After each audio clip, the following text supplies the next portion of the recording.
I can get started. All right. All right. Welcome, everyone. Thank you for coming this evening. I'm going to be turning it over to Alex in our Housing and Economic Development, our Community Development Department to go through some logistics. Alex, do you want to take us through logistics? All right, thank you. Welcome, everyone. Today at our meeting, where we have trilingual interpretation options available. All participants should make a selection. In particular, at the bottom of your screen, there is a globe icon that says interpretation, and it will offer you, in this case, only two languages, I believe, English and Spanish. So please, if you are primarily English speaker, select English. And if you're primarily a Spanish speaker, select Spanish. If you don't select an option, the audio will be off for the meeting. Y para los que hablan español, haga clic en el icono interpretación en la parte inferior de la pantalla Zoom y seleccione el idioma que desea escuchar para la reunión de esta noche.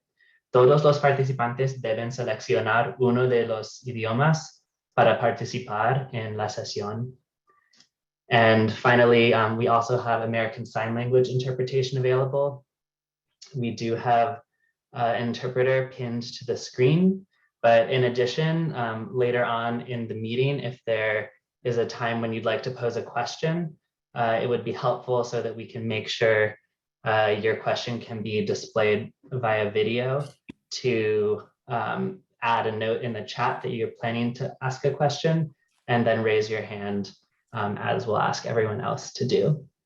And as a note, and I don't think I was doing a very good job, but please, when speaking, speak at a pace that is comfortable for interpreters to pick up. Wonderful. Thank you very much, Alex, for that. Just to say again, if you have any logistical issues, please, or questions about how the meeting is run, please put those in chat. If you have questions about the presentation that will be shown in a moment, please put that in Q&A. We do have quite a number of people who have joined us tonight, which is wonderful. I do want to recognize, and she'll come on in a moment, Delegate Laura Charkoudian is with us tonight. Councilwoman Cindy Dabala and Councilwoman Casey Kostick are also with us. So our agenda for this evening is I'm going to do just a very quick introduction and background. I will then turn it over to Mr. Mogus at SHA, who will do a presentation. Then we will open it up for next questions, feedback, and then at the end, we'll close with our head of public works, who will just review our process for traffic mitigation and other things. So let's see. Just checking if somebody could check I think there are some people who are still needing some assistance with sound.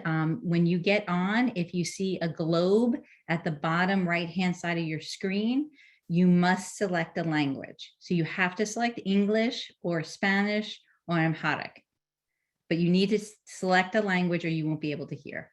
And if somebody could type that into the chat, since I think Nora probably can't hear me say that, I would appreciate it. All right, let's talk about the background of this project. Regarding the intersection of Elm and Ethan Allen, a number of residents who live very close to that intersection has raised safety issues. Unfortunately, we did have a very serious accident there at the end of October, but these safety issues had been raised earlier.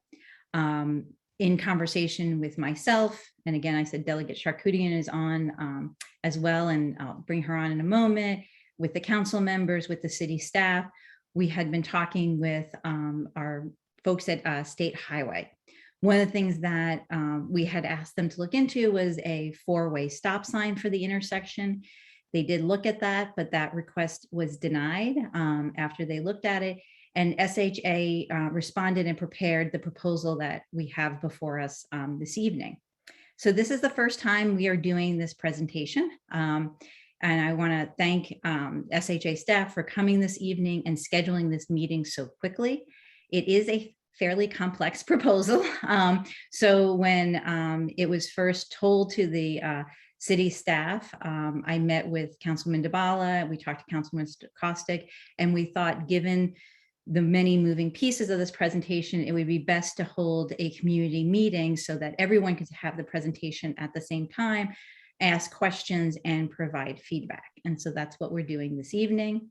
After we have the presentation, as I said, we'll answer questions, gather feedback. We've already gotten a good deal of feedback, and I thank everyone for sending that in. And then, as I said, no decisions are being made tonight or in the near term regarding this. It is something we want to look at, get your feedback, and look at other ways that we may deal with the safety and traffic issues at this intersection. So with that, I just want to remind folks, we have a lot of people on the call. We did schedule this for about 90 minutes, so we're going to try and get through everything. Again, I ask that in the chat, if you have any issues with being able to hear or see anything, please put that in there. If you have questions, please put that in the Q&A so we can keep track of them. Now I'd like to introduce and ask Delegate Charkoudian if she'd like to say a few words. Okay, I am on camera and I think I'm unmuted.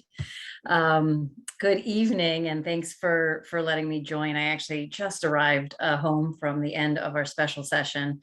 So I really want to thank the city, for the mayor and the council and staff for pulling this together. And I want to thank Joe Moges from SHA for being here. And I just want to share that for folks who aren't aware, I think most folks know this is a state highway. And so whenever there's state highways, state delegates can also be involved in an advocacy way. And we very much try to be. Joe can attest. I probably talk every other day to him about some state highway issue, specifically pedestrian and bike safety. In a different part of the district. So I really appreciate him being here. And I mostly want to thank everyone who's on this call to share their perspective. I think that folks in this neighborhood, which happens to be the one I live in, are very aware of the safety issues there. And I think it's really important to share your perspectives. I have serious concerns about the proposal that SHA has for this intersection. And I think it's important that SHA hears the feedback, what's workable, what's not workable in this neighborhood, which is very much a walkable neighborhood and an intersection where children are going to and from school buses and families and folks with different mobility abilities are going to the Sligo Creek. And so I think it's, to be fair to SHA, they have an entire state to look at. And so really it's on us, the state representatives, and on the community to make sure that they understand what's unique and special and specific about this neighborhood and how best to make it safe for all users, for vehicles, for pedestrians, for bikes. And so thank you all for being here. I'll be listening to the whole thing, and I'll continue to work with the city and with the State Highway Administration to find a solution that really works for this intersection. Great. Thank you, Delegate Charkoudian, and thank you for joining us this evening after such a busy week. Next, I just want to ask if Councilman DeBala wanted to say a few words before we handed it over to Joe. Yes, I just wanted to welcome everybody, and those of you that have, many of you who have reached out to me with comments. I've bundled them and sent them on to SHA this morning. However, the point of this is that none of us, including city staff and the city council and the mayor, have seen this presentation. So our first task tonight is to listen, to get the information, and then there will be a box at Public Works. We'll go over this later at the end of the meeting, the last agenda item, to talk about next steps, but there'll be a place to send comments, and I encourage you all to send comments in directly once we've all heard the presentation and asked the clarifying questions that we might have. So yeah, thank you for coming. Great. Thank you, Councilwoman DeBala. All right, Joe, I think I'm going to turn the show over to you now so you can go through your presentation. All right. Can you see my screen? Yes. Okay, good. Good evening, everyone. My name is Joseph Mogus, Consultant Project Manager for Maryland Department of Transportation State Highway Administration, or M.SHA District 3. Before I begin this presentation, I want to acknowledge a few people. I want to thank the City of Takoma Park representatives, including Mayor Stewart, and the council for being such great partners in addressing the public's concerns. I'd like to especially acknowledge the Takoma Park Public Works Director, Daryl Braithwaite, for taking the time to meet with me on site and walking through the corridor. I'd also like to thank the local residents who I also met with in the field. I appreciate everyone's advocacy and vigilance. With that being said, I'll get on with the presentation. The subject of tonight's presentation is, of course, Maryland 410 Ethan Allen Avenue at Elm Avenue.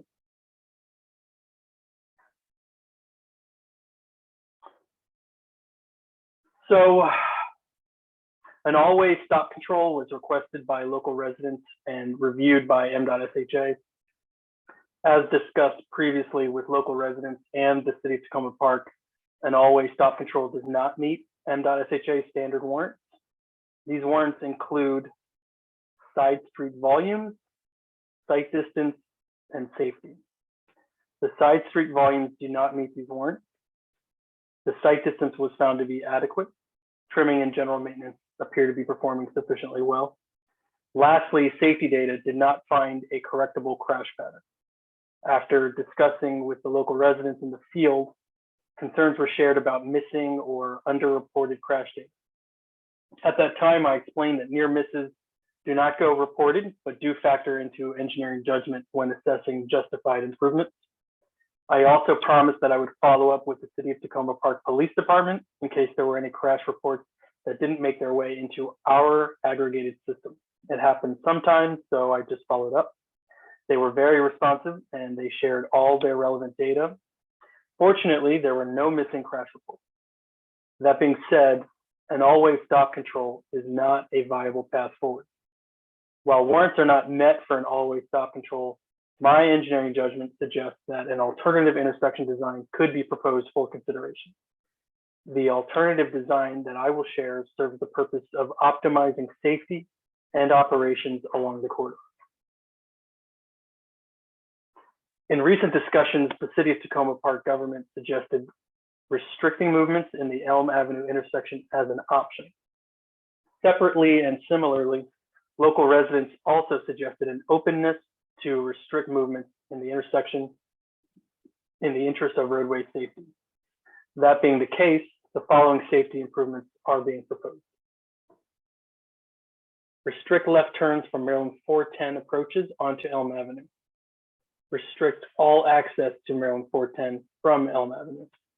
Only permit right turns from Maryland 410 approaches onto Elm Avenue. Install new high visibility continental crosswalk markings on all 3 existing crosswalks on Elm Avenue. Install double yellow centerline markings along Maryland 410 through Elm Avenue. Install new curb system atop proposed double yellow centerline markings along Maryland 410. Install new signs to reinforce left turn restrictions along Maryland 410. Install new curb system or flex posts to reinforce access restrictions from Elm Avenue approaches onto Maryland 410. And lastly, redirect affected motorists from Elm Avenue to Maryland 410.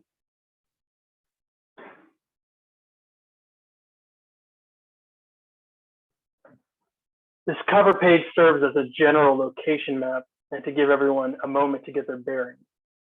Please notice the north arrow on the upper left corner of your screen. You'll see Maryland 650 New Hampshire Avenue running in the north-south direction. You'll also see Maryland 410 Ethan Allen Avenue running in the east-west direction. West of Maryland 650, you'll also see a few familiar intersecting roadways, including Elm Avenue, Prince George's Avenue, and Jackson Avenue. Here we have an overview of the impacted intersections. The intersections are numbered as follows. Number 1, Maryland 650 at Larch Avenue. Number 2, Maryland 650 at Ethan Allen Avenue, or Maryland 410. Number 3, Maryland 410 Ethan Allen Avenue at Elm Avenue. Number 4, Maryland 410 Ethan Allen Avenue at Prince George's Avenue. Number 5, Maryland 410 Ethan Allen Avenue at Jackson Avenue. Number 6, Jackson Avenue at Boyd Avenue. And number 7, Elm Avenue at Prince George's Avenue. I'll be paying special attention to intersections 3, 4, and 5 as they are impacted, unsignalized state roadway intersections. We'll start with intersection number 3 and return to normal sequential order after introducing the intersection operational changes. First, I'd like to discuss what operations are proposed to be restricted, shown in red. As you can see, all ingress from the Elm Avenue approaches would be restricted. Similarly, all left turning egress would be restricted.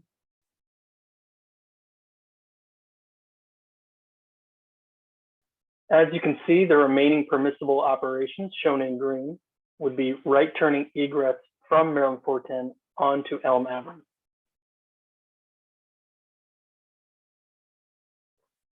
Reverting back to the overview of the impacted intersections, we'll return to normal sequential order at intersection number 1, Maryland 650 New Hampshire Avenue at Larch Avenue. The green arrows will reflect alternative access and potentially relocated motorists as a result of the proposed Elm Avenue redesign. Any and all motorists that would otherwise have turned onto Maryland 410 from Elm Avenue on the north side of Maryland 410 can access Maryland 650 New Hampshire Avenue via Larch Avenue. This would be a preferred access point due to existing signalization. From a safety standpoint, this would be an optimal solution as full mobility is maintained with signal phase.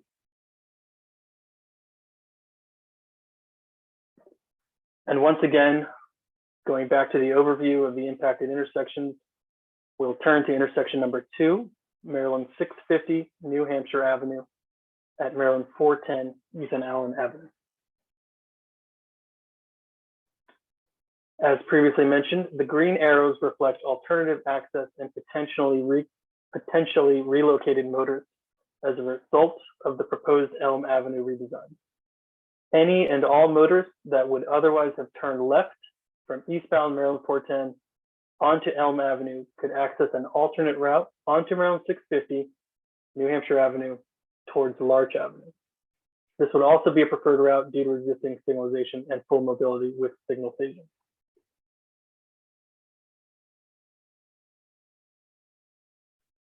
As you can see in the overview of the impacted intersections, we're returning to intersection number 3, Maryland 410 Ethan Allen Avenue at Elm Avenue. Listed on this slide are the pros and cons, as you can see. The first 2 pros listed may not seem particularly relevant to local residents, but utility impacts are among the most common impacts that delay projects out of our control. Those impacts being excluded is a real relief for project planning and implementation. Additionally, having no right-of-way impacts essentially means that no existing property lines are proposed to be modified. This is another common aspect that delays projects years. The proposed redesign is meant to stay within the existing roadway footprint. The end result of the proposed changes is improved safety and operations for the intersection. One impact for the proposed safety improvements are redirected motorists. The numbers shown in red represent peak hour turning movements. Just to put these numbers in perspective, a -60 would mean 1 vehicle per minute on average. An issue that needs to be resolved with the City of Takoma Park Police and Fire Departments is emergency access to the northern side of Elm Avenue. That discussion and coordination would occur in due course.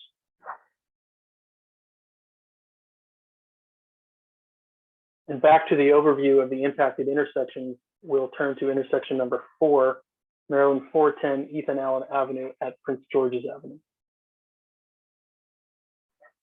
The green arrows will reflect alternative access and potentially relocated motorists as a result of the proposed Elm Avenue redesign.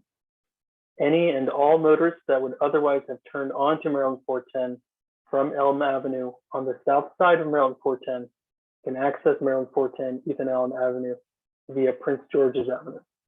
Additionally, motorists that would otherwise have turned left onto Elm Avenue from westbound Maryland 410 Ethan Allen Avenue can access Elm Avenue via Prince George's Avenue. And lastly, motorists that would otherwise have crossed Maryland 410 from Elm Avenue on either side of Maryland 410 can access each side of Maryland 410 via Prince George's Avenue and Jackson Avenue. You'll also notice the added left and right turning motorists from Prince George's Avenue onto Maryland 410 Ethan Allen Avenue.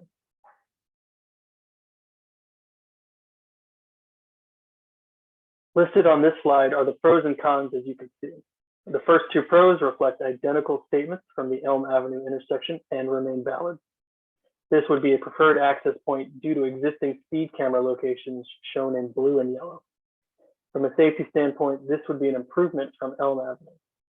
In addition to the speed cameras, Prince George's Avenue is both farther away from Maryland 650 New Hampshire Avenue to the east and closer to the stop control Jackson Avenue to the west.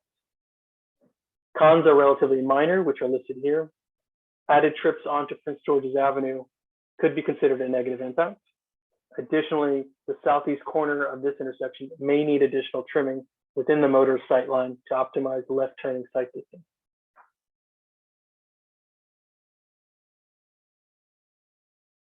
And back to the overview of the impacted intersection.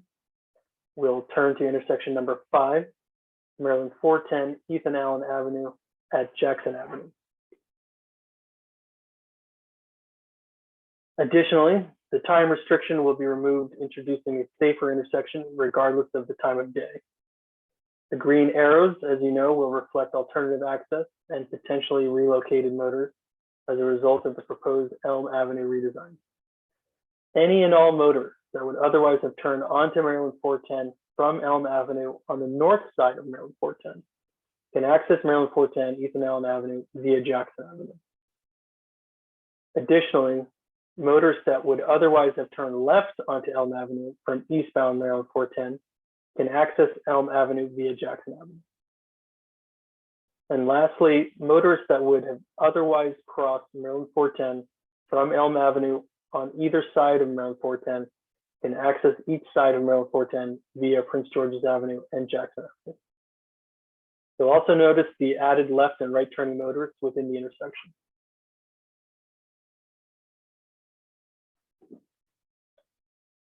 Listed on this slide are the pros and cons, as you can see. The first two pros reflect identical statements from the Elm Avenue intersection and still remain valid. This would be a preferred access point due to the existing stop control. From a safety standpoint, this would be an improvement from Elm Avenue. Additionally, the right turn time restriction would be removed. This will address previous complaints and concerns regarding intersection safety and operations during peak hours. This will improve motorist and pedestrian safety. Cons are relatively minor, which are listed here. Added trips onto Jackson Avenue could be considered a negative impact as well.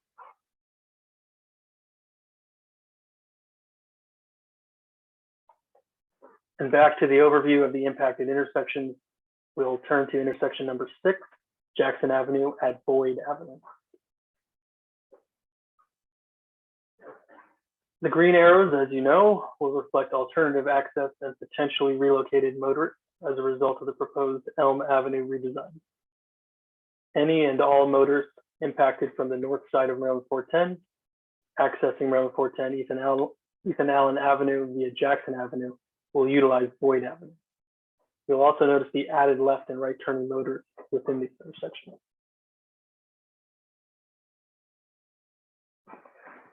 And last but not least, we'll turn to intersection number 7, Elm Avenue at Prince George's Avenue. The green arrows, as you know, will reflect alternative access and potentially relocated motorists as a result of the proposed Elm Avenue redesign. Any and all motorists impacted from the south side of Maryland 410, accessing Maryland 410 Ethan Allen Avenue via Prince George's Avenue will utilize this intersection. Now I want to turn to intersection number 3, Elm Avenue. the critical intersection of concern, I want to focus on what exactly is being proposed on the ground. So let's go over the proposal step by step. Restrict left turns from Maryland 410 approaches onto Elm Avenue.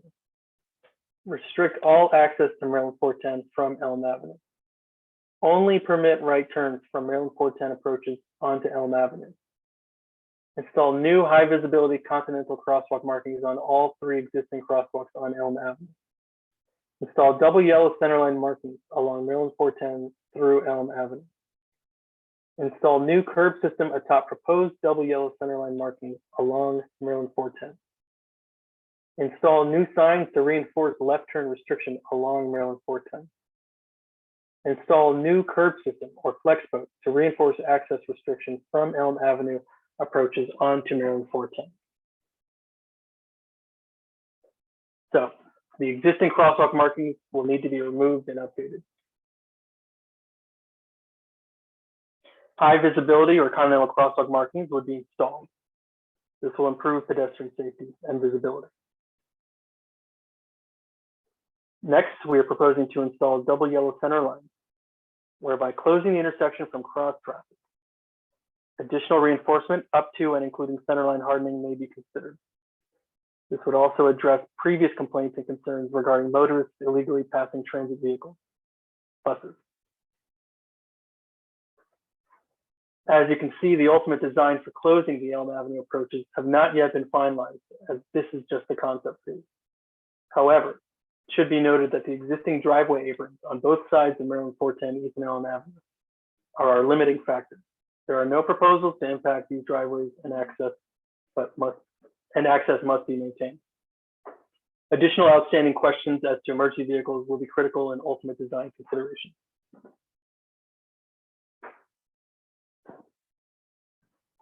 This slide shows the existing signing scheme along the Elm Avenue intersection mainline approaches.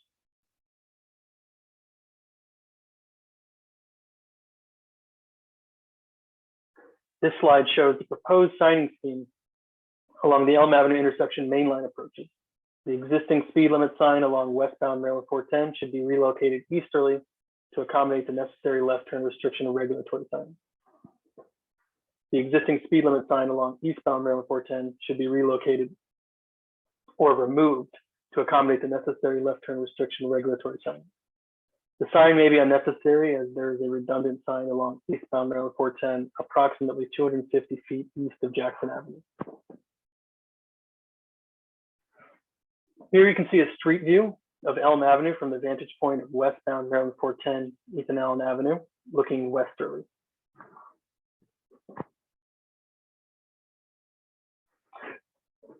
And shown here are the proposed pavement markings for the subject intersection. And as you can see here are the proposed pavement markings for the subject intersection with potential curb system. You'll also notice an opening for the pedestrian crosswalk. A similar curb system may be proposed for the Elm Avenue approaches, which are not shown as the parameters have not yet been clearly defined. So what does this proposal not address? Or perhaps better stated, what aspects would remain to be addressed by the City of Takoma Park? I've labeled a particular section of Prince George's Avenue as location number 8, which may need further improvements, such as lane striping and parking restriction modification. I've also labeled the Elm Avenue roundabout as intersection number 9. This intersection has a long history of complaints regarding speeding and motorists abusing the roundabout by incorrectly entering and exiting the roundabout. The City of Takoma Park may take advantage of this opportunity by adjusting or modifying the roundabout accordingly to reflect the proposed Elm Avenue restriction. I want to explain that the concept shared today would not be an M.SHA project. This concept is being presented to the City of Takoma Park for their consideration. It is wholly up to the city to determine if the concept is desirable or feasible, as the impacts to the roadway would primarily be on the city's network outside of M.SHA right of way. The City of Takoma Park will decide if they would like to proceed with this concept or any aspects therein. This concept, as described, would, however, be embraced by M.SHA should it be developed and submitted for M.SHA review and approval. And with that, I'd like to thank you all for your time and attention. I'll be happy to take any questions, but first I'll hand the meeting back over to Mayor Stewart. Mayor Stewart. Great, thank you, Joe. Let's see, Jesse, I don't like to see Joe. Okay, there you are. As we're doing this. All right, we have a lot of questions to get through. Folks can continue to put them in the Q&A. I will read them to Joe. If you prefer or more comfortable and want to raise your hand, we can also take you off mute as we go through the questions.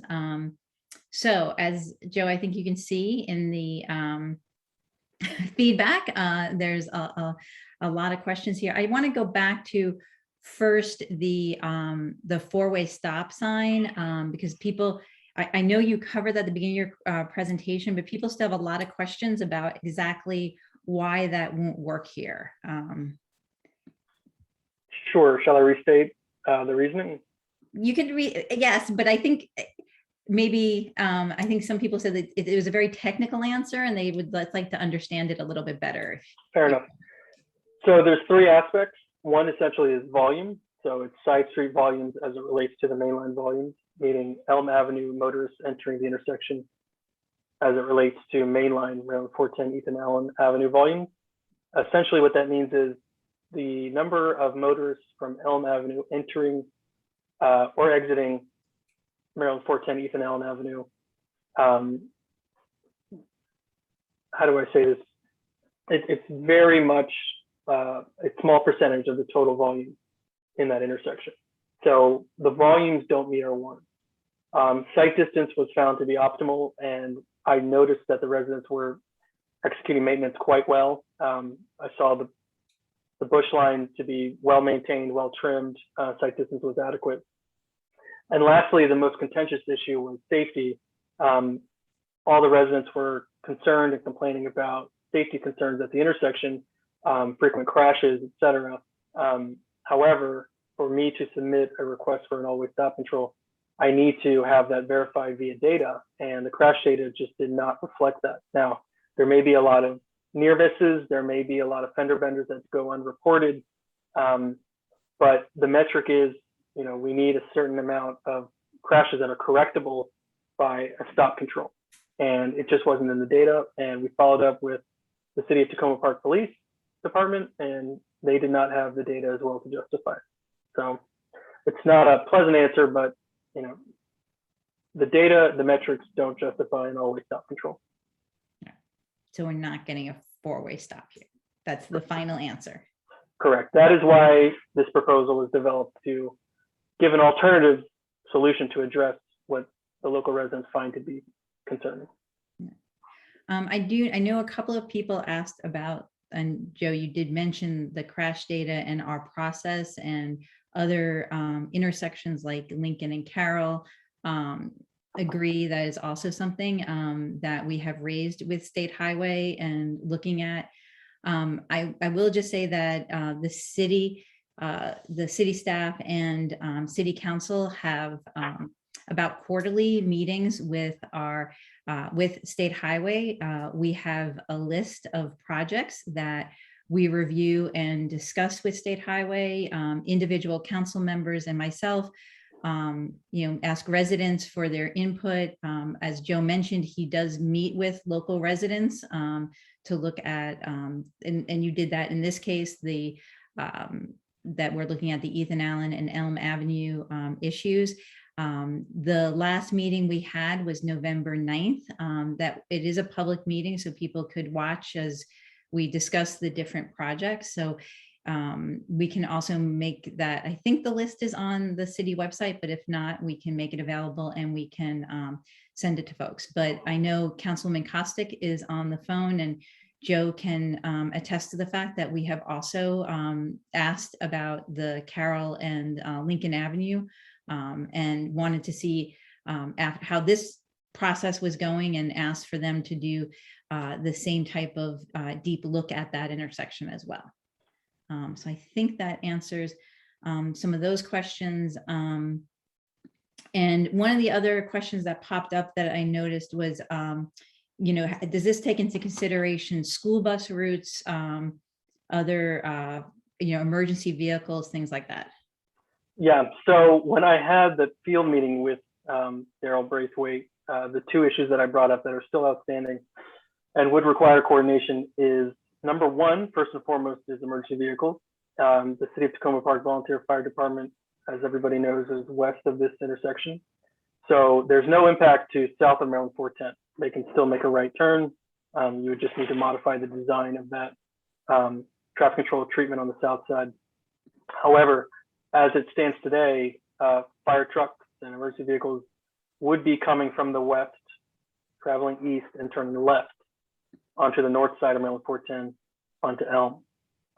So we would need to discuss with the fire department to see what type of treatments they are opposed to, what type of treatments that they could find accommodating, what designs that we have in our toolbox that could maintain emergency access but still properly restrict motors.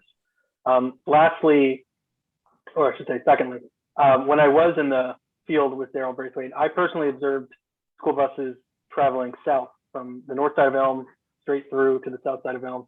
So coordination would need to be done with the school buses to make sure that their routes can be accommodated as well.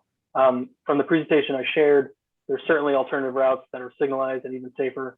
So I don't find that to be more of a concern than the emergency vehicles. But yes, those are two important factors that need to be addressed in the future. Great. I think we'll go to some of the folks who raised their hands as I'm kind of organizing the questions in the Q&A. Jesse, can we allow Sophie Richardson to speak? Yes, she should be able to turn on her microphone now. Okay. Hi, everybody. Can you hear me?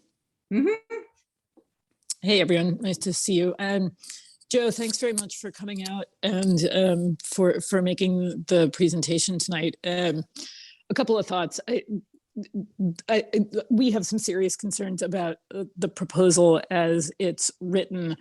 But a group of us got together the other night just for an informal discussion about the proposal, but also to try to, I think, organize a little more clearly maybe what some of the concerns are, the people who live right around the Elm, Ethan Allen intersection.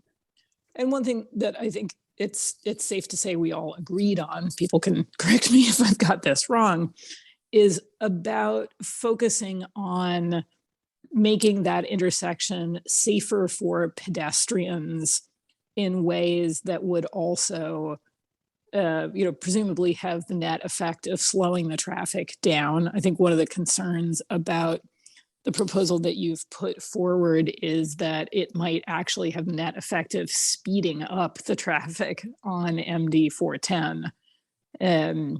It already gets going at a pretty good clip.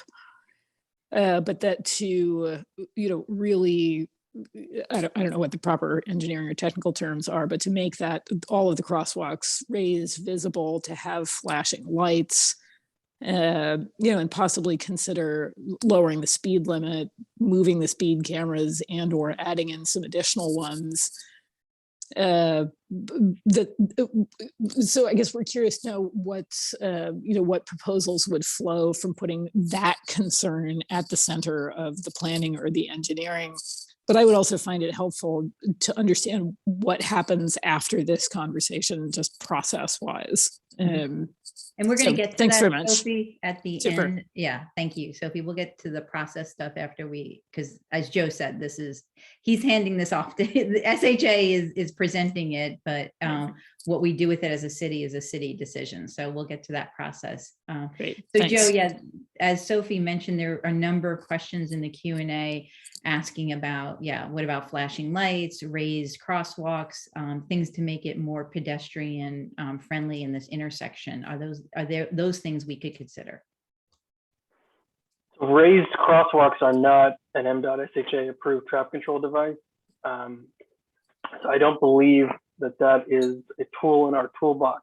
However, any modification to the pedestrian warning crossing sign is potentially a path forward. I don't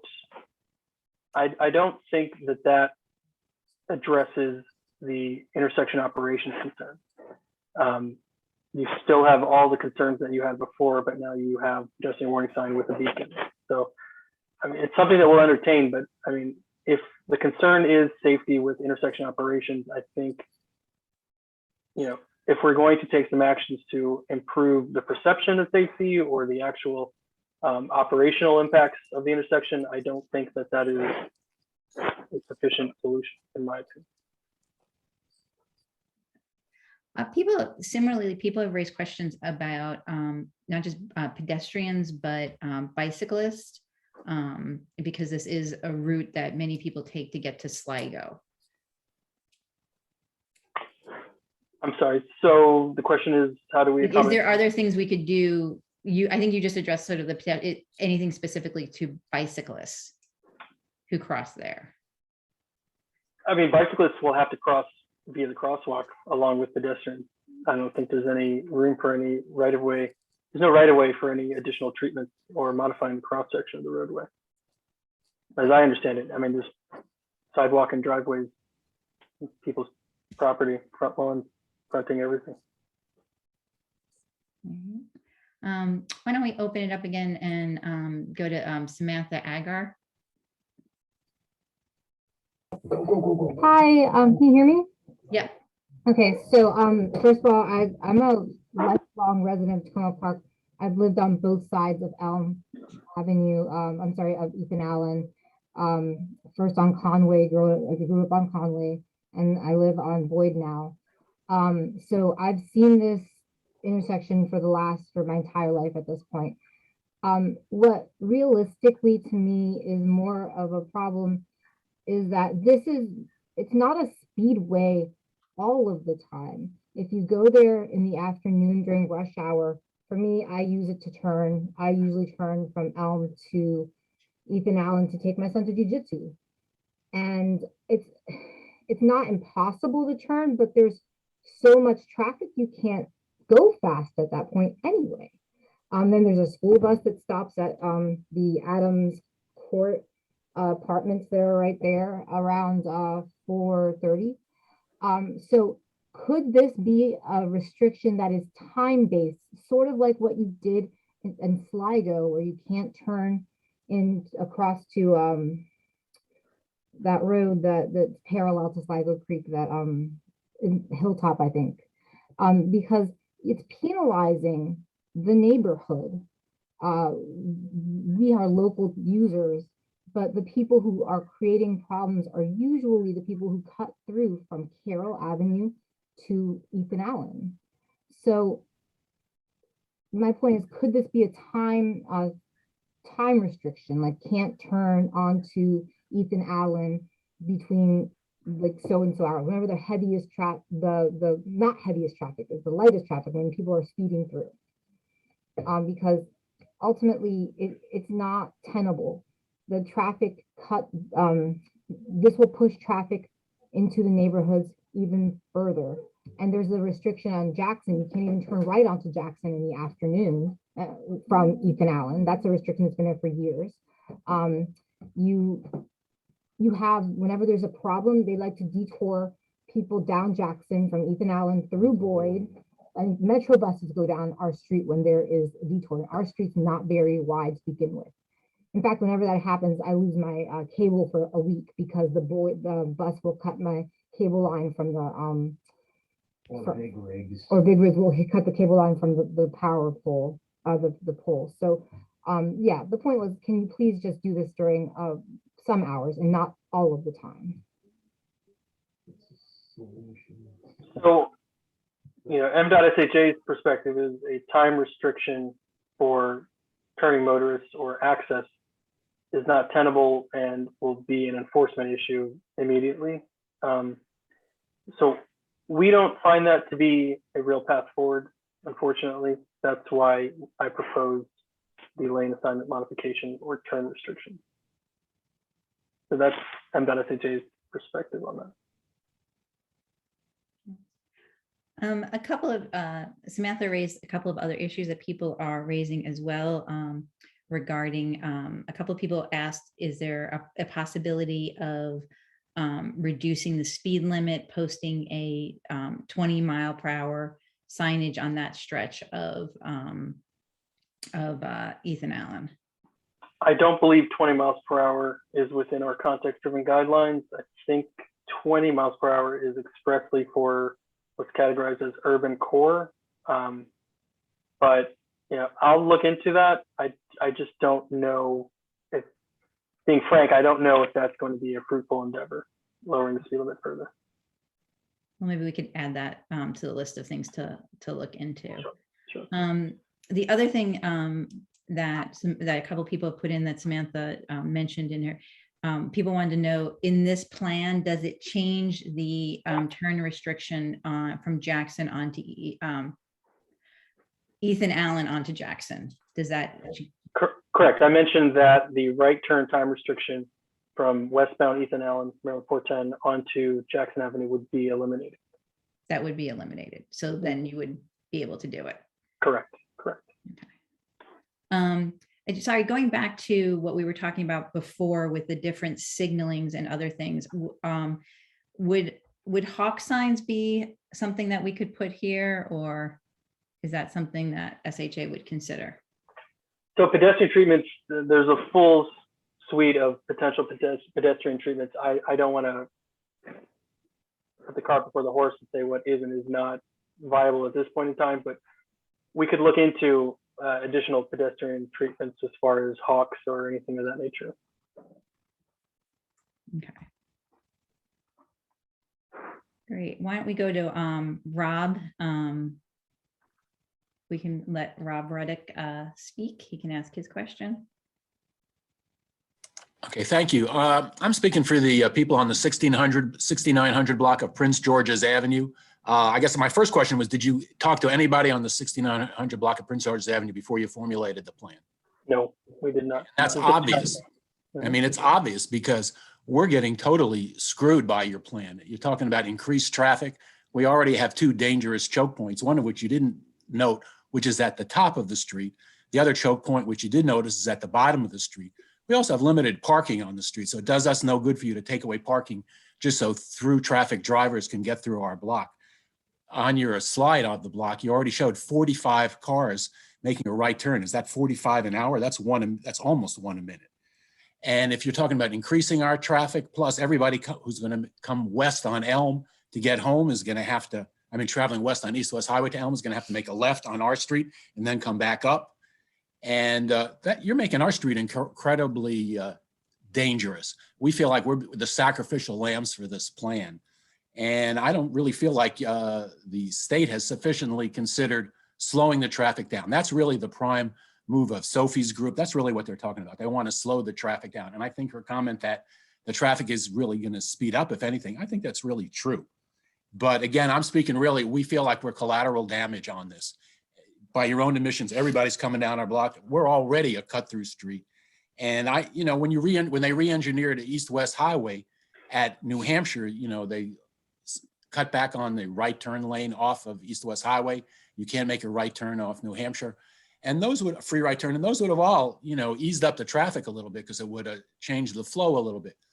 So I just want to say everybody on Prince George's Avenue is vehemently opposed to this. We've already started a petition to have signatures, and I just don't think we were considered at all, and we don't appreciate being collateral damage. Thank you. Noted. Thank you. Great.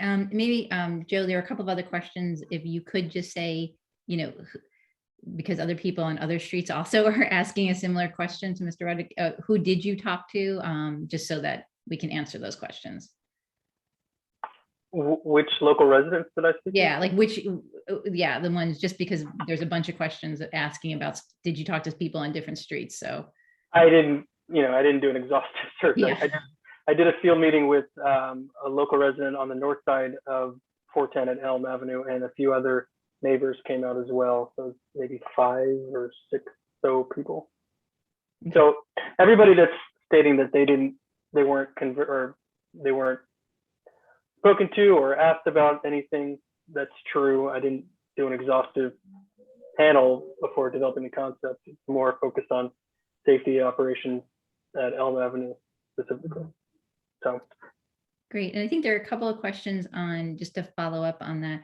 Was there any analysis done of the impact of increased traffic in the neighborhood on other streets or anything? I essentially what I did was I showed the volumes that were on 410 and Elm Avenue and where they would be relocated. So, you know, anything beyond that, I didn't do an exhaustive analysis on local traffic south side of M.SHA right of way, but the numbers didn't seem dramatic to me. And again, if the city of Takoma Park finds it to be, you know, too deleterious or something of that nature, you know, I'll defer to them and their opinions. They don't have to accept the concept at all. Thank you. Why don't we go to another person who has their hand up? Robert.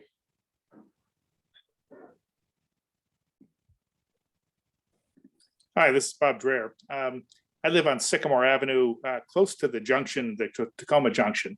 And my neighbors and I have frequently turned left off Maryland 410 as it heads west in order to avoid the junction, which is almost dysfunctional. And what I'm struck by is you did no traffic analysis on what this will do to the junction. It seems to me very likely, certain that at least some of the traffic that will be redirected away from this intersection by these proposals will end up flowing up Sycamore Avenue to the intersection or up 410 to the intersection. I mean, my wife and I, for example, when we come home on 410, I mean, unless we turn down Prince George's Avenue, which is, you just heard the speaker there show what a disaster that would be, we'd be very likely to continue up to the intersection and sit for 2 or 3 light cycles waiting to get to Sycamore where we can turn left. So, and given that there's a lot of concern about the state of play in the Takoma Junction intersection, it really seems to me prudent for an analysis to be done of the effects this will have on traffic in that intersection. So respectfully, I disagree. I don't understand how this could impact Sycamore Avenue significantly. Let me just explain my reasoning. The motorists that would have otherwise turned left from the south side of 410 on Elm Avenue. So northbound motorists on Elm Avenue turning left onto westbound Maryland 410 Ethan Allen. If we eliminate that left turn maneuver and they decide to take Prince George's Avenue, that doesn't affect Sycamore Avenue. However, what you're saying is in lieu of Prince George's Avenue, they would decide to go down Elm Avenue, past Woodland Avenue, and then turn right on Sycamore Avenue to get straight to Takoma Junction. No, I think right now, right? I think you misunderstand me. What I'm saying is if you're traveling westward on 410, a number of us on the interior streets reach Sycamore and Woodland and other interior streets by turning left at Elm. That would no longer be possible. So for us to reach our streets, we would have to continue up to the junction or on Prince George's. Okay, I mean, that's a fair impact, but you know, instead of turning left at Elm, you just turn left at Prince George's Avenue and then just return back to your normal route. Just not much, but it is actually 500 feet. You just take the next left.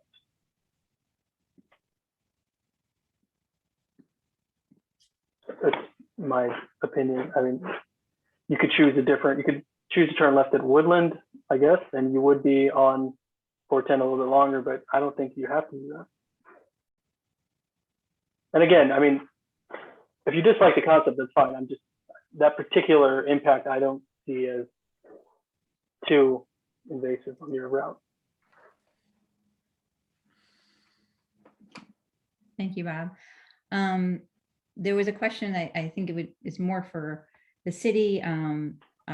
Bob Weinstock asked if the SHA plan is adopted, how will it be enforced? I see very little enforcement as it is by the police or state police. There is zero enforcement at Ethan Allen and Jackson where there's a 3-way stop sign. I think, Bob, thank you for raising that. That is something that if by any possibility the idea was to go forward, that would be one of the considerations we would have to have in the city would be to work, get the reactions from our police department about how things would be enforced.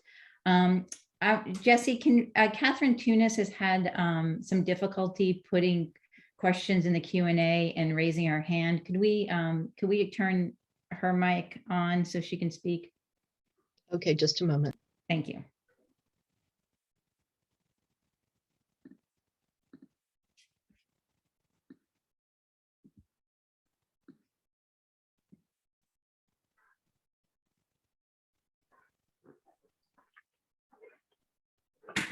Maybe as we're waiting for Catherine to come on, a couple of people have asked the question that I just want to go back to, that seeing the data to suggest the changes that you're proposing, and if there isn't enough to support the stop sign there, has the data that you've looked at support these changes? Has the data supported which changes? The ones I proposed? Like, I guess what a lot of people are getting at in the Q&A and the things is, like, if you said there wasn't enough data to support really doing a 4-way stop sign, that this seems like a lot of changes. And so I guess they're asking, what's the data that you have to not support a 4-way stop sign, but support these other huge changes that impact so many people, to suggest that? They're looking at, like, I get it. What's the impetus behind that? Yeah. So an always stop control is equivalent from an M.SHA standpoint and through our standards as installing a traffic signal. So there are very stringent standards that must be met in order to warrant such an application. However, when you start restricting movement into and out of an intersection, and all parties involved approve of it, that being M.SHA and, let's say, if it's a county roadway or a city roadway, if they all approve it, that only serves to improve safety of the intersection, such that it's addressed through other intersections, as I've shown today. So at this point, what I proposed does not require an MOA or an MOU or anything of that nature, a memorandum of action or understanding. This serves to improve safety in that there will be no more angle crashes, which means side street motorists crossing or entering the roadway versus mainline motorists. This will serve to improve operations on the roadway, in that the only conflicting movements that anyone would have to be concerned about is potentially rear-ending the motorist in front of you, slowing down to turn right. So, from an M.SHA safety standpoint, the proposal that I'm offering right now only serves to increase safety. It has no negative impacts to anything except for operations into and out of LMAP. And of course, left turns. Okay. Let's go to Joshua and unless, did we get Catherine Tunis? Sorry. Not yet, still working on that. Okay, let's maybe let Joshua speak then.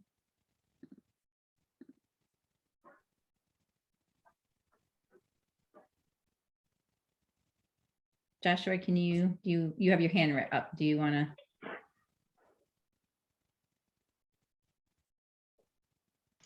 There we go. Yeah. Now I'm unmuted. Sorry, I was waiting for the unmute. Thank you, Joseph, for presenting. So I had a couple of different questions.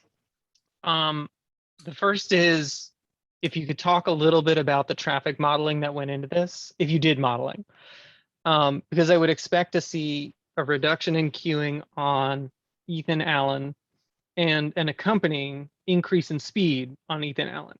And my concern, I think, which was expressed by others, is that that increased speed may negate some of the safety gains from the crosswalk improvements for pedestrians and others. So I'm one, concerned about speed, and I'd like to learn a little bit about, how the traffic modeling helped you determine your treatments. And then the second question, which is just aside, are rumble strips available to us in the toolbox of treatment options for the approach to the intersection, so that there's some speed reduction? Because I think that's really what, it's definitely inconvenient for local residents. I live on Hayward Avenue. There's a significant inconvenience factor, and I understand that the rerouting isn't overly dramatic in many cases, but it is inconvenient. And I think that my concern is that we haven't necessarily gained as much in terms of safety as to offset that inconvenience. Okay, there was quite a bit. I'm gonna try to make sure I tackle all of those points. Rumble strips, you mentioned rumble strips. Rumble strips is always a tool in the toolbox. It's an excellent traffic calming device. However, it is not well received in residential areas. So that's something that I kind of dismissed immediately. I would have to assume every resident would hate loud rumble strips at night with motors driving through. So, I'm happy to install it, but I would need to make sure that I see every single resident along that corridor sign off and say that they approve of it. The last thing I want to do is infuriate everyone, by installing rumble strips without them being aware or agreeing with that concept, because I got to assume that there are some elderly folks, there are some toddlers, there's some infants, and that's really loud. It can be really loud.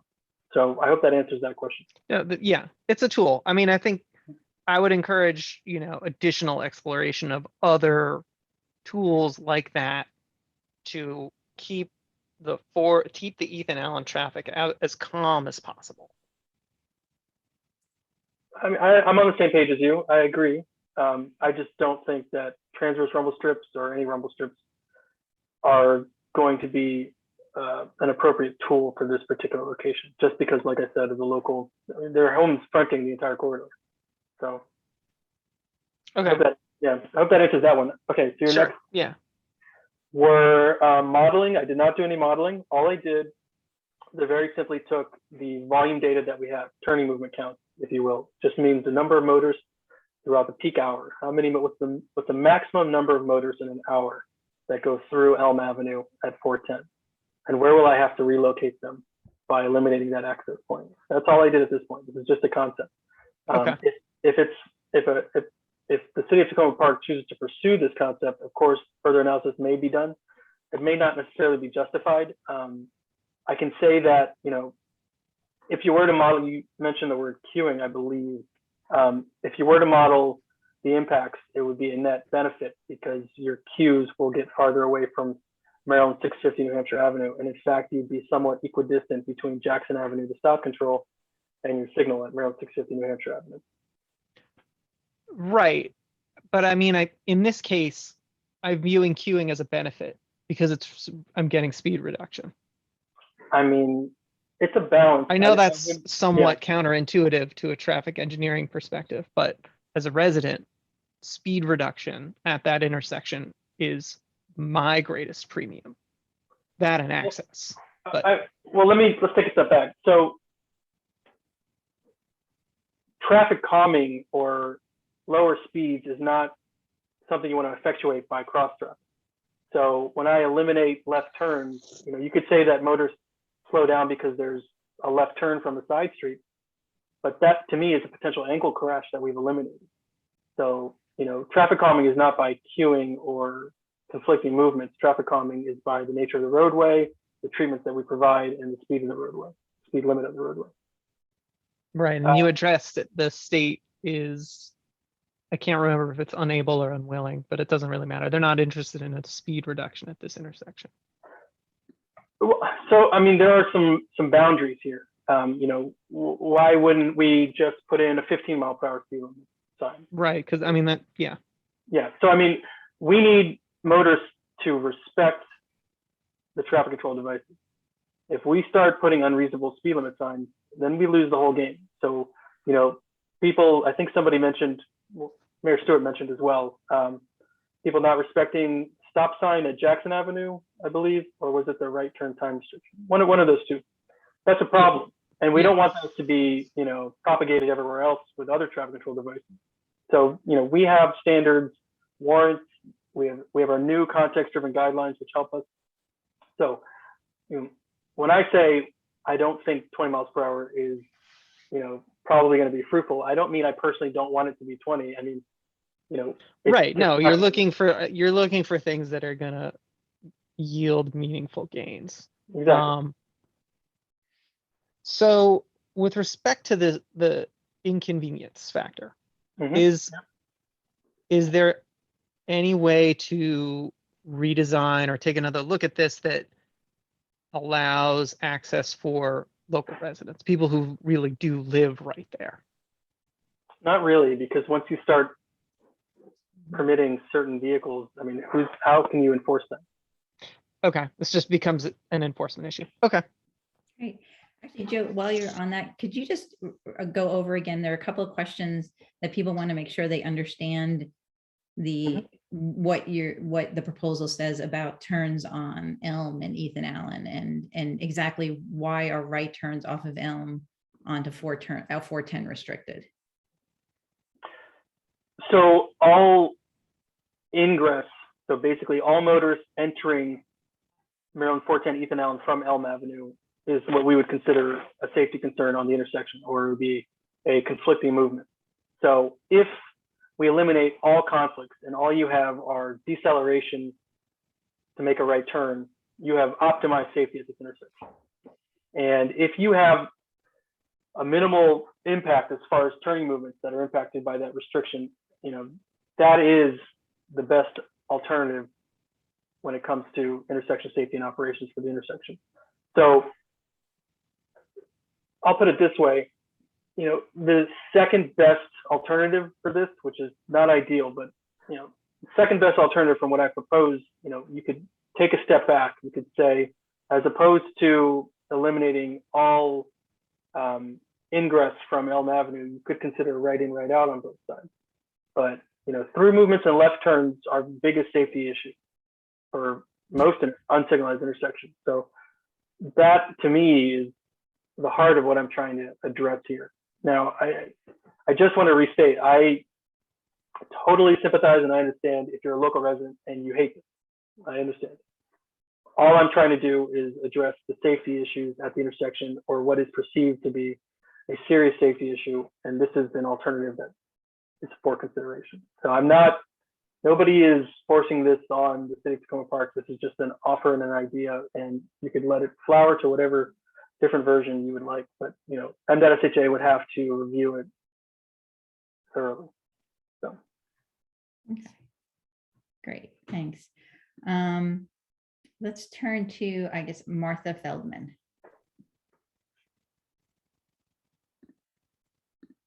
Okay, can you hear me? Yes. Okay, I'll say what I was going to say, although it's been covered. Everybody in our neighborhood, this whole neighborhood, and I guess this is more directed to the city, wants less traffic on their streets and doesn't want any increased traffic. The sign of no right turn at Jackson Avenue was put there because of complaints from neighbors in that area. And I'm not sure that people are taking into consideration the terrible street design, which is from times before there were cars in our neighborhoods. Even though Jackson looks like a right of way, there was a right beyond Lincoln. I happen to live at Jackson and Lincoln. There was a terrible accident where someone was nearly killed because it's a curve. I used to live on Prince George's Avenue, and a car smashed into my house while I lived there. And another time before I lived there, a giant garbage truck smashed into the same house, which is on the curve there at Jackson across from Forest Park. So I am hearing that nobody wants a solution that is going to have a negative effect and make every other street more dangerous. Even though we would love to make things better for the people on Elm, the only solution that would not affect other streets in this case is to have a stop sign. We don't want more traffic on Jackson Avenue. You have no idea how many cut-through trucks go through there every day in every rush hour period, morning and night. And I'm not talking little trucks. Thank you very much. Thanks, Martha. I do want to, some people have posted, I know Joe had said that this is a proposal and it goes back to the city. So why can't there have been a couple of questions, why can't the city put a stop sign there?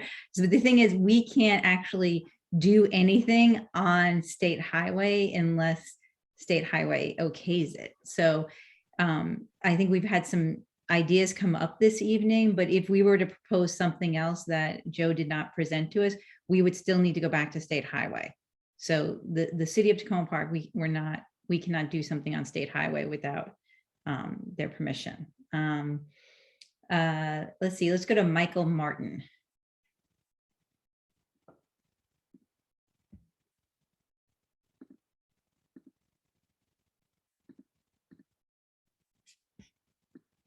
Do we have Mr. Martin or? Sorry, he disappeared. Oh, okay. How about Caitlin Marshall? Okay.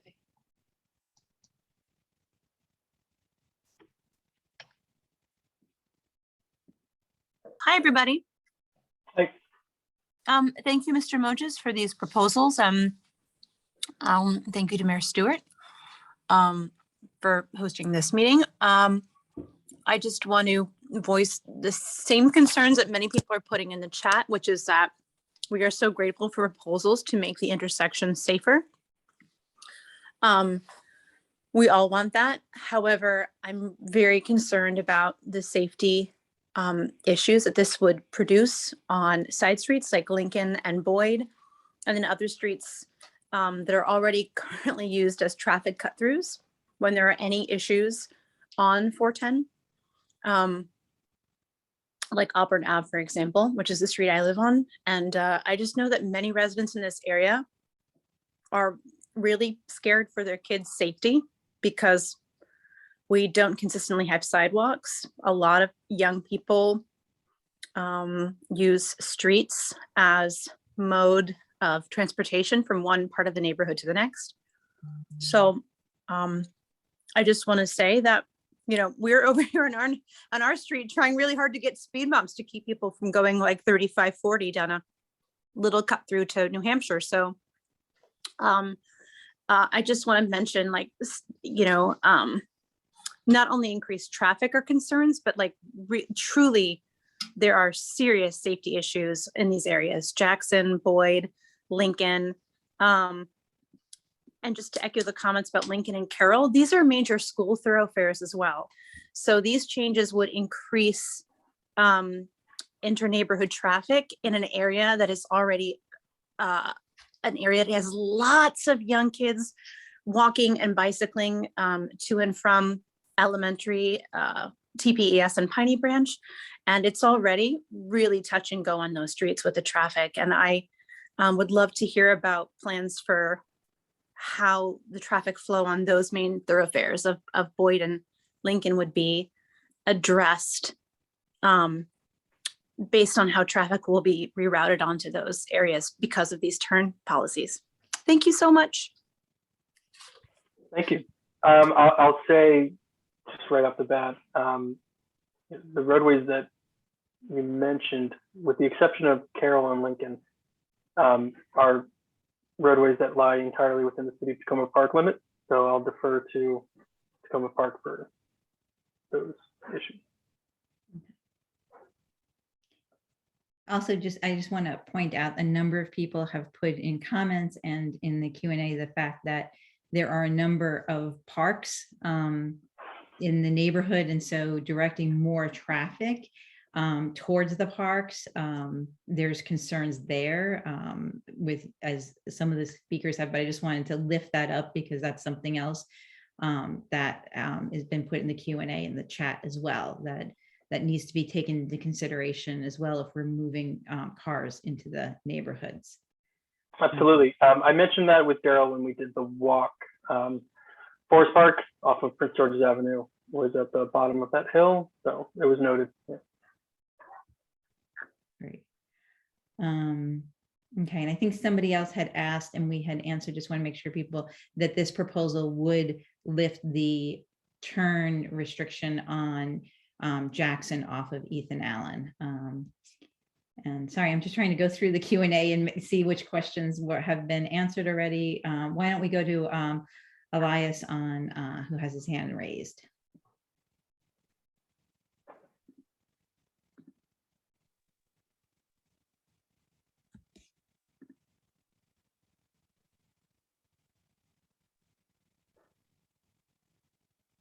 No, he's not with us. Elias, you should be able to speak now. No. No, why don't we go to Angelo?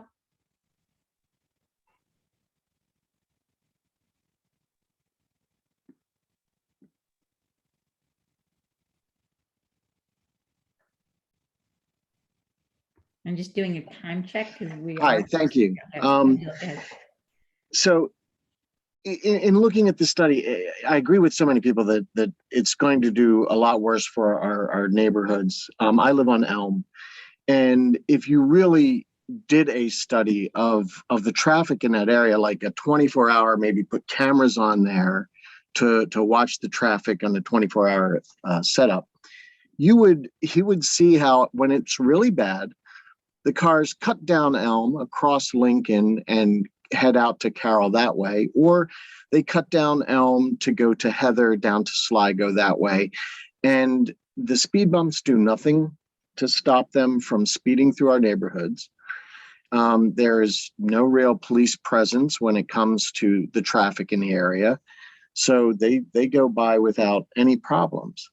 I don't see how restricting the turns onto Elm are going to do anything except make that even worse in terms of people coming in from Larch and people coming in from Jackson. It just does not make sense to me. I also think that it should that we should ask the state to reconsider this idea that we have to wait for people to have an accident in order to get a stop sign. If we have enough anecdotal accounts of near misses from the people in this area, if you talk to us, there's every one of us who's lived here and use Elm every day, see the near misses. I have at times stopped my car in the middle of the intersection so that people could cross the street. And that's about as crazy as I think it gets. So I would like to see a better plan, or to leave it as it is if we're going to do something that makes it worse. Thank you. Thank you. So just to go, sorry, but there are still a couple of questions because people are trying to get their head around the four-way stop sign. And Joe, if you remember the stop sign that was just put in on Piney Branch and Ritchie, people are curious like why that stop sign was like got through, and if you could compare to like a stop sign here. I don't recall all the details, but I vaguely recall that it was warranted for a signal there. So that is not an apples to apples comparison to 410 and Elm at all. Okay. Right. And there's another question, sorry, on the four-way stop sign is whether or not you would do any of that like on a trial period just to see if it did any like. We would not put in a all-way stop control on a trial basis. We need some predictability on the roadway as well. We wouldn't put in a child control device and make it out. Okay. I'm just gonna do a time check. So if I know we had this meeting scheduled for 90 minutes, so we're coming up to 8:30. I'm trying to go through the Q&A and see if there are things that have not been addressed. We do have some folks who have their hands up. So I'm going to go through a couple of more people who have their hands up and try to get through as many of these as possible. Next, we have Kimberly.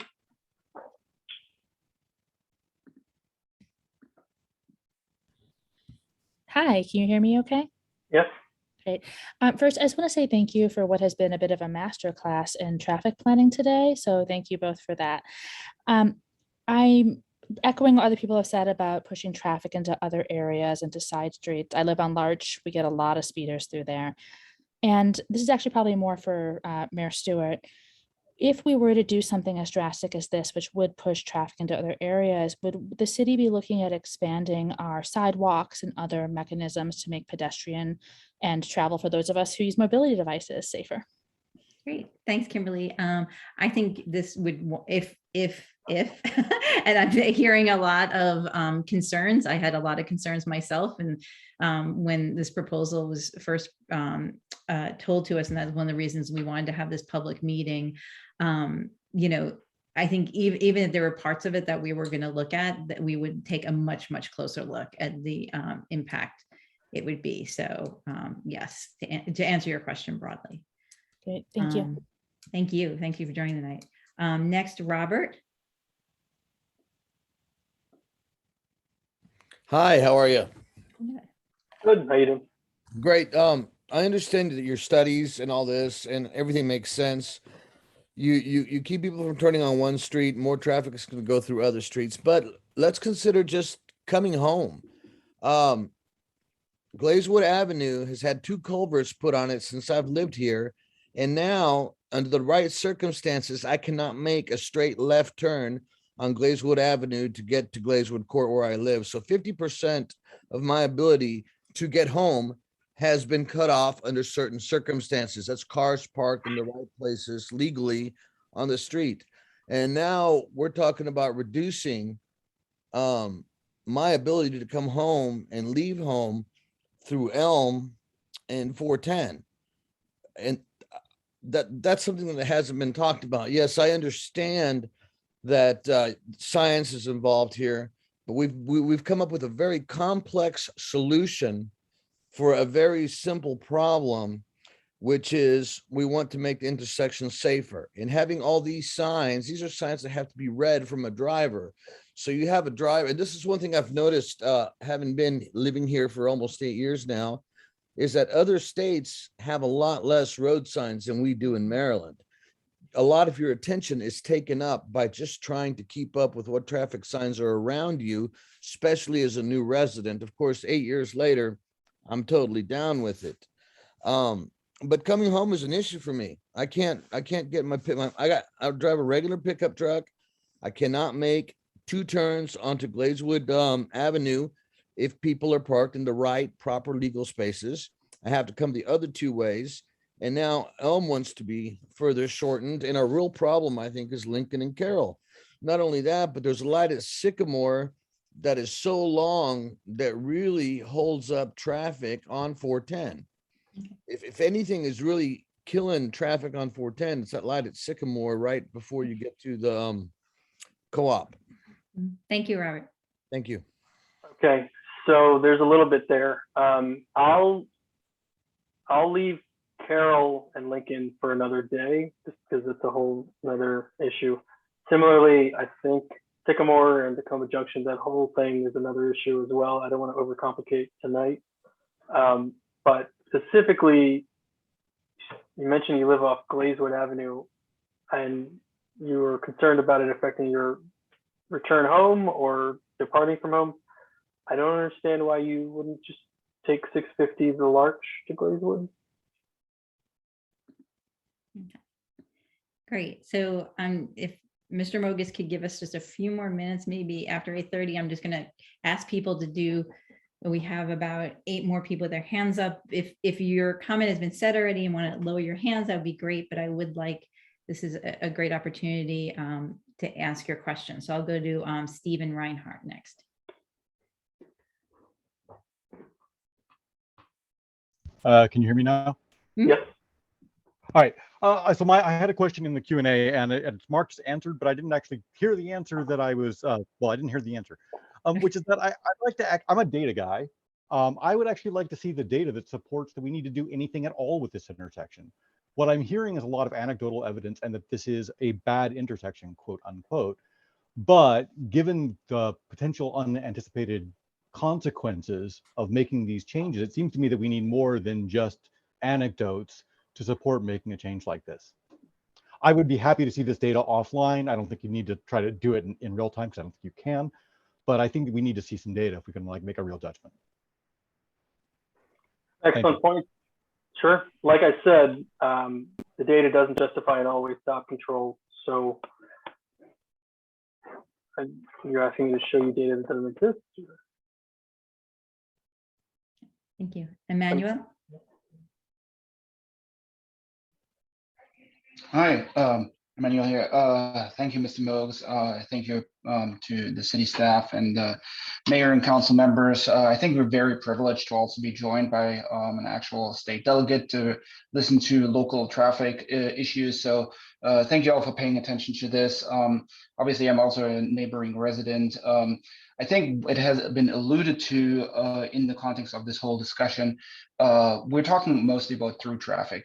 Pretty much all of the cut through traffic and all these issues that we're talking about are coming from the desire for people to get through the junction that's moving, that's just, quarter, half a mile further down, and sort of the situation that is associated with that. So with SHA trying to, fix this intersection, which does need fixing. I've personally seen 2 accidents right there at that intersection. I don't use it a lot, but I know that there is an issue, and it's unfortunate that the data doesn't actually show it. But personal anecdotes aside, I'm glad that SHA is taking a look at this, but it's really not addressing the key issue, which is really all the traffic backup that's coming from the junction intersection. And I would love for SHA and the city to work on actually making that intersection work better, redesign it so that we actually as residents don't get all of that through cut traffic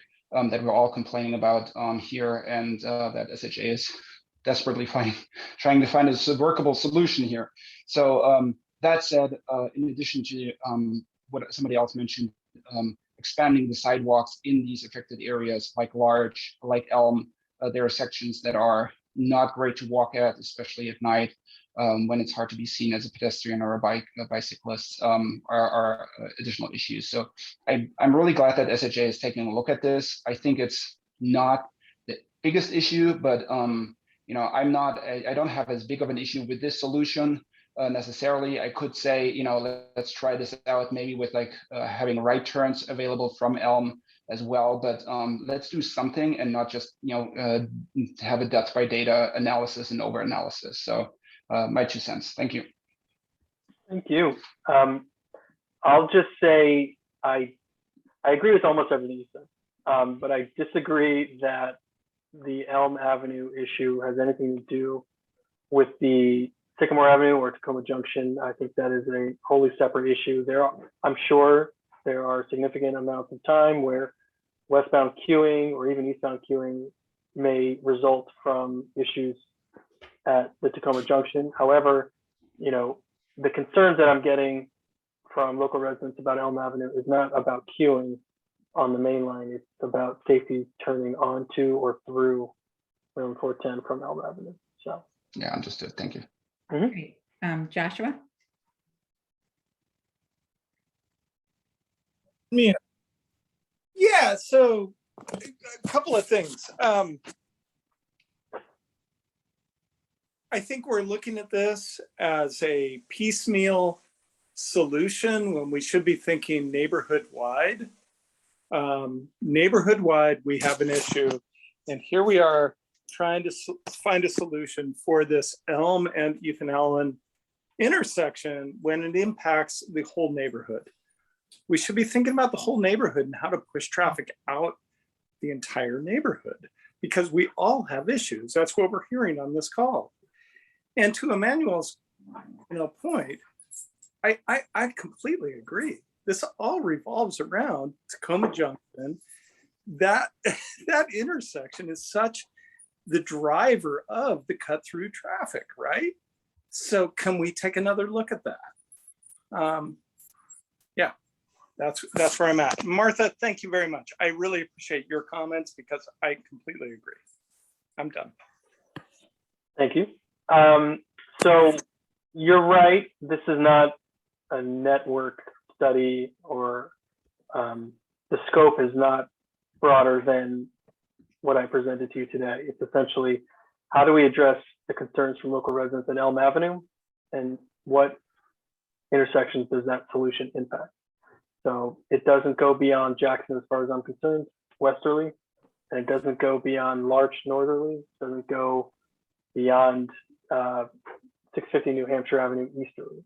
So I take your point that it doesn't address any concerns that local residents may have at Sycamore or the Takoma Junction, but that's not exactly what tonight's focus is. Tonight's focus is primarily just Elm Avenue. I don't want to have us have some mission creep and lose focus on the Elm Avenue intersection right now. All right, Diana? Hi, Yeah. can you hear me? Okay. Great. My name is Diana Warfield, and I actually live right at the intersection. I'm the first house on Ethan Allen on the southwest corner. And I would prefer that the state first look at better speed control and pedestrian crossings before doing anything drastic.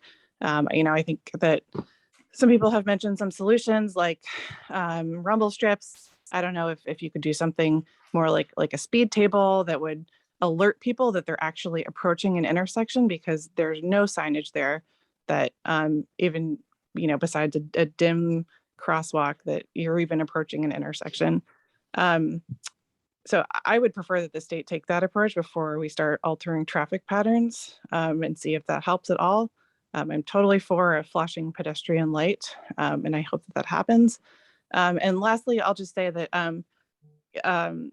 I personally don't support a stop sign. I don't think it's the silver bullet that everyone thinks it is.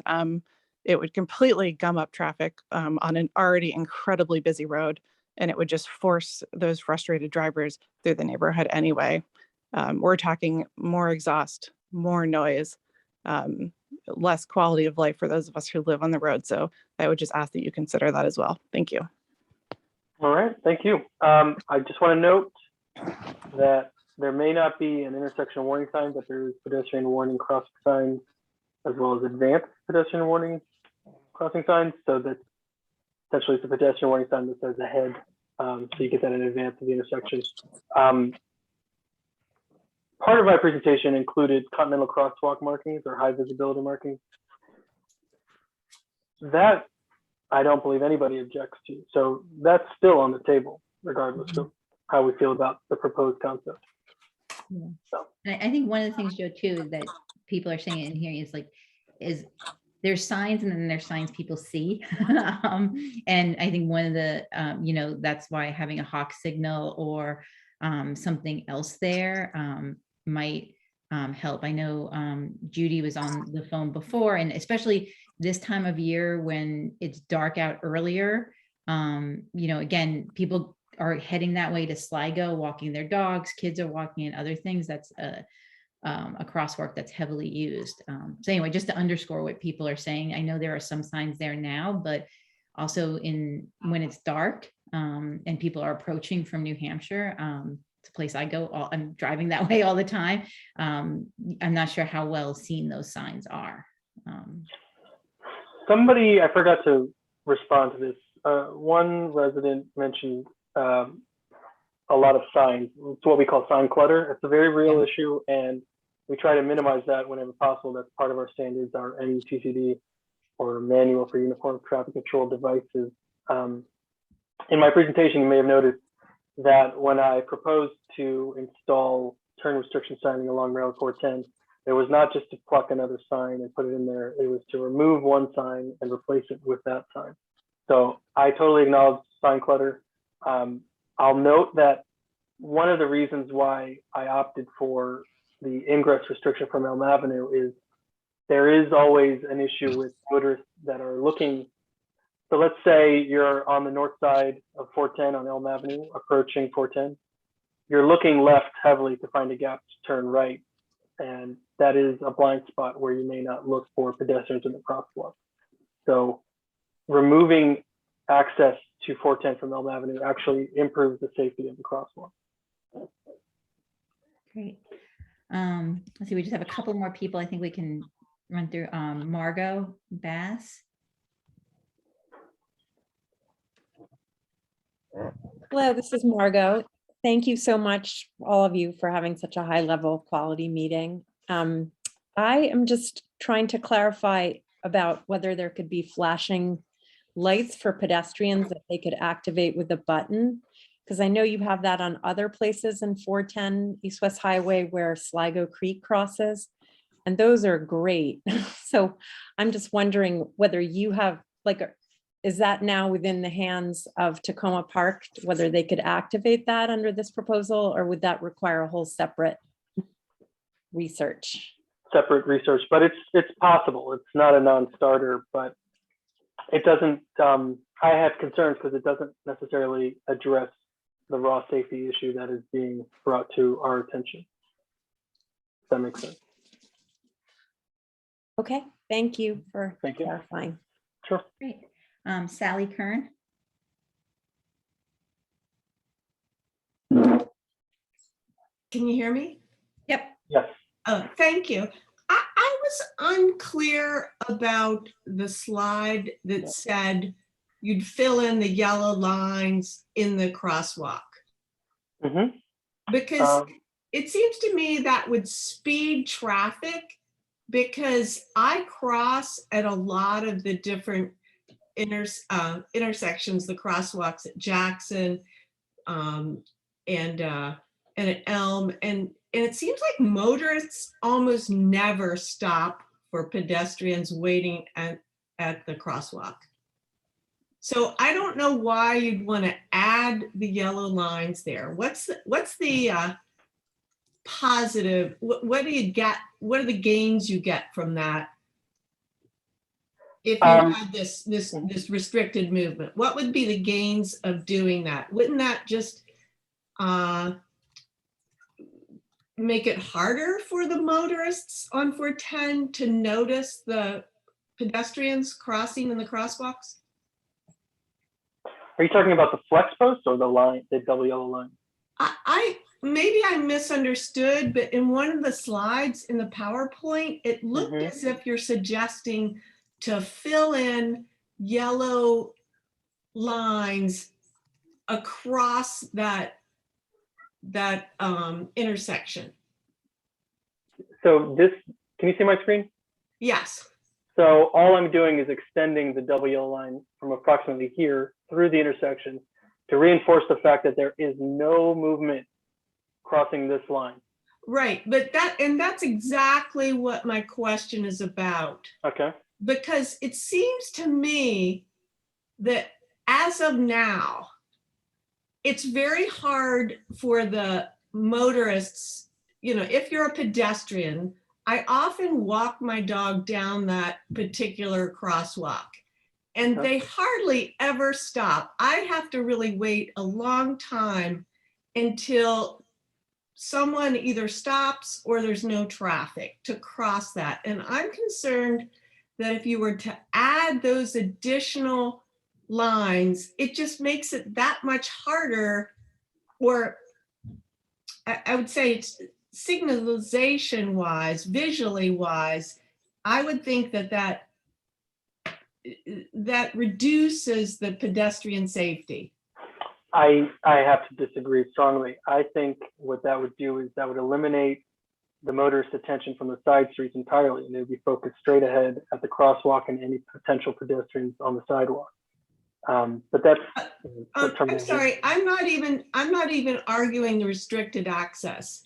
I'm just saying, if it were a given that you were doing this whole new restricted access, why fill in that area? Because I think that it would be, it seems like rarely do you fill in a line like that. Maybe I'm wrong, but I just think that would,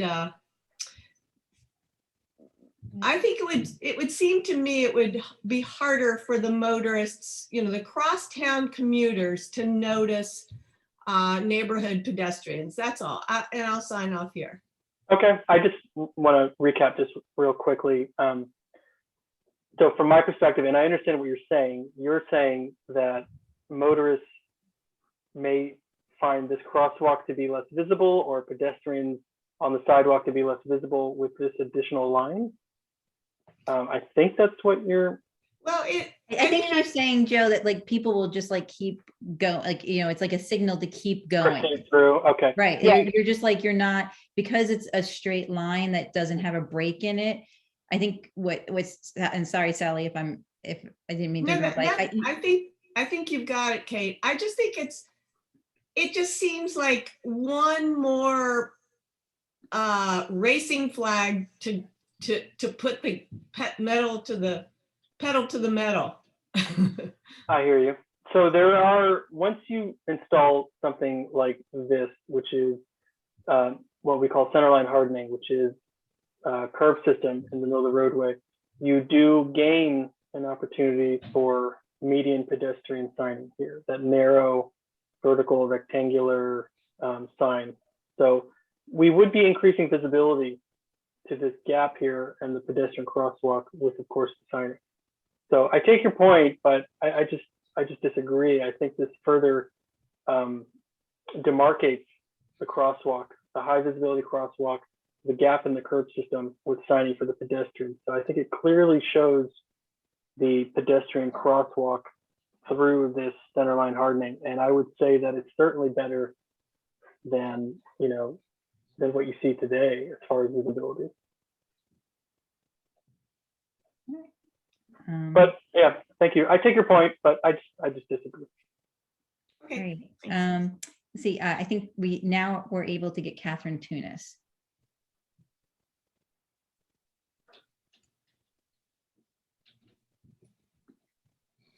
I'm trying. And Joe, we can see your screen. Unmute myself. It's not.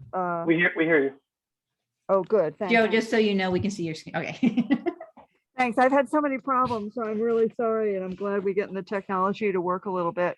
And I'm also going to say that thank you, Mr. Moses, for coming. I appreciate your attention to this. I'm also going to notice you're a little bit younger than some of us who are on the phone.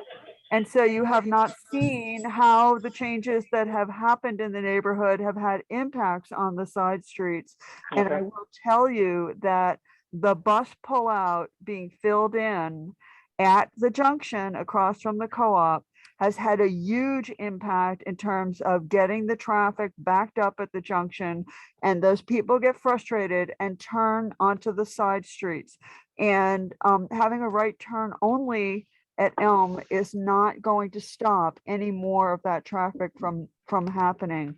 So that is something that I'm hoping that the city will work with SHA on, and we can possibly fix that small issue.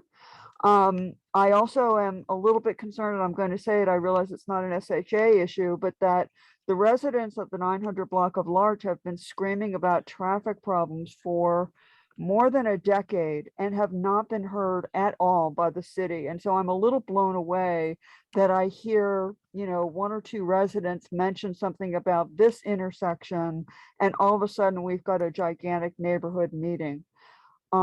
So I think we need to be a little bit more even-handed in how we deal with things around the neighborhood. And I'm also going to say that I believe that I'm very pleased that a lot of our neighbors have shown up at this meeting tonight and have voiced how trying to fix safety on 410 at this one intersection is going to make things a lot more difficult on the side streets all around the neighborhood. So I'm hoping that this discussion will continue and that we are able to find some solutions that are beneficial, that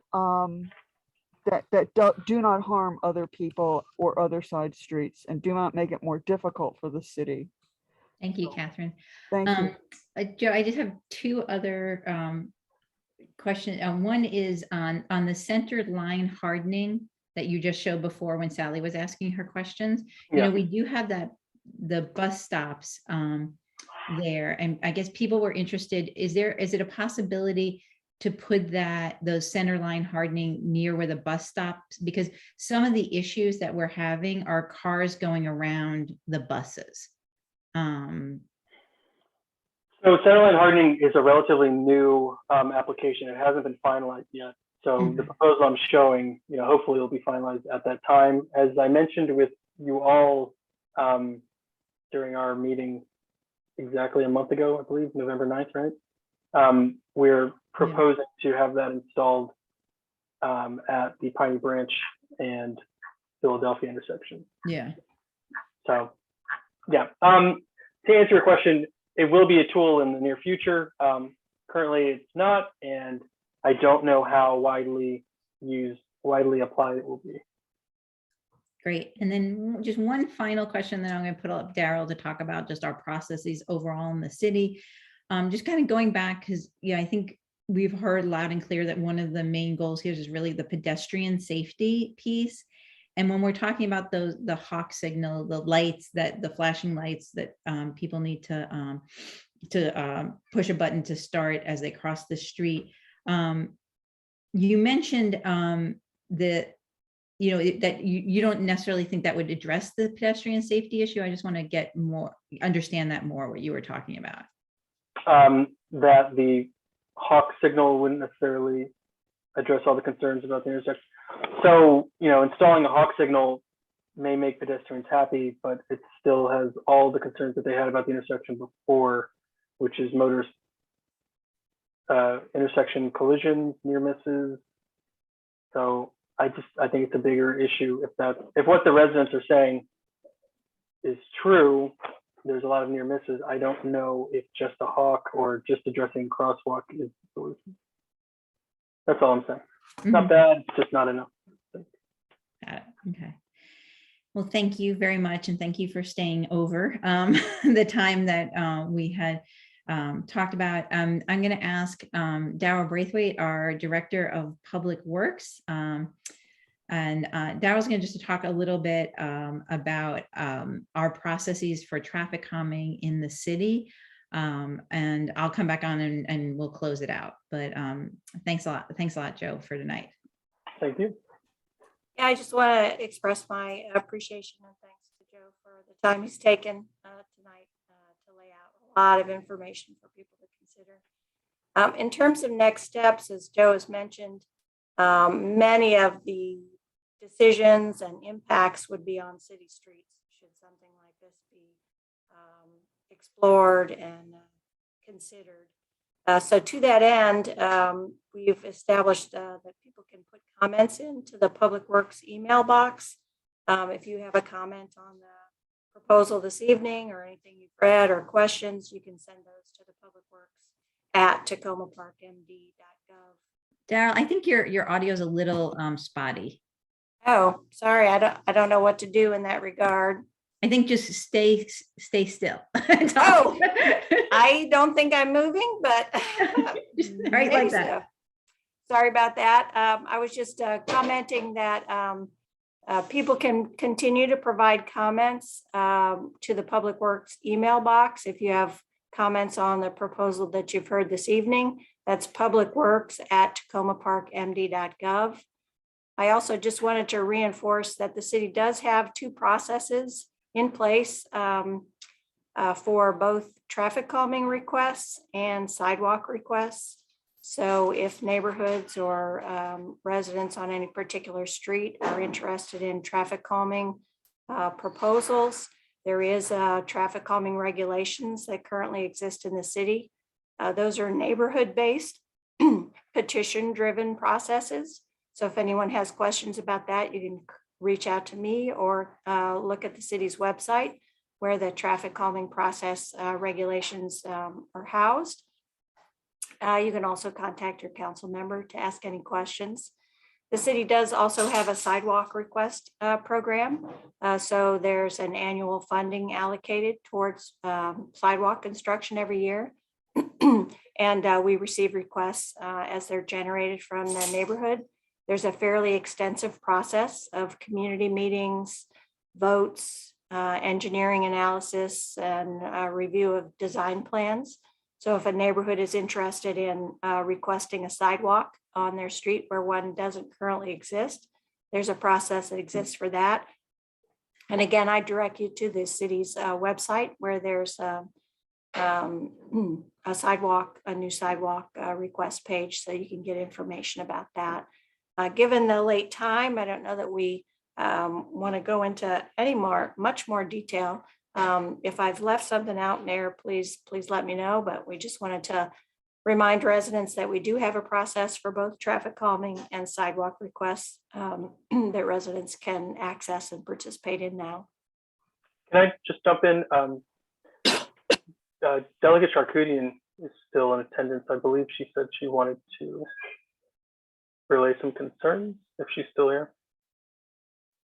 I'm here. No, I think that the concerns that were raised reflect a lot of the concerns that I have. And I will talk to you. I do talk to you on a regular basis. I can follow up. I think the systems issue, I think the issue that I'm not sure if it was clear to you, Joe, is that people were saying is that the connection to the junction, like I get when you look at it as a SHA, you're looking at this intersection and then the immediate ones. But the bigger connection is that it's the side street safety, the safety on the side. So safety on Ethan Allen, and then it's safety on the side streets where sometimes there's sidewalks, sometimes there's not. Kids are walking, bus stops, everything else, right? That safety on the side streets is made worse by cut through traffic because of people avoiding the junction. So that's big picture. And the concern about this solution to the request of the four-way stop sign is it pushes more people onto those side streets. So that other safety issue becomes more significant. So I think that's the connection to the junction, which I think as SHA, you might not see if you're just looking at this intersection and what the immediate piece is. But if you're thinking about safety on side streets generally and what pushes more people onto them in different places, I think that's really what the concern is, for cut throughs and so on. So, I mean, we can talk about that further. I feel like most of what I would have raised has been raised. I would like to talk to you about all of the possible other pedestrian and bike safety issues. It seems like the primary thing that was looked at was, would SHA do a four-way stop or not?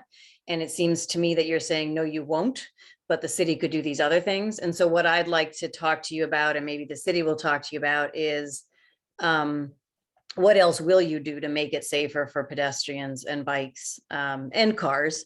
I think that's maybe a different way to look at it, but I think that based on all the work you and I have done together in different parts of the district, there's more possibilities, and so hopefully we can all work together with the reflections that were just made today. And I'm so grateful for everyone coming and come up with a solution. Thank you. Great, thank you, Delegate Charkoudian. Yes, so there's just wanted to say, you don't have to, if you've been here and you've commented, we're capturing your comments. We have a number of staff. And just to reiterate, one of the reasons we wanted to have this meeting was to have the presentation to make sure, and we're recording it. It will be on the city website.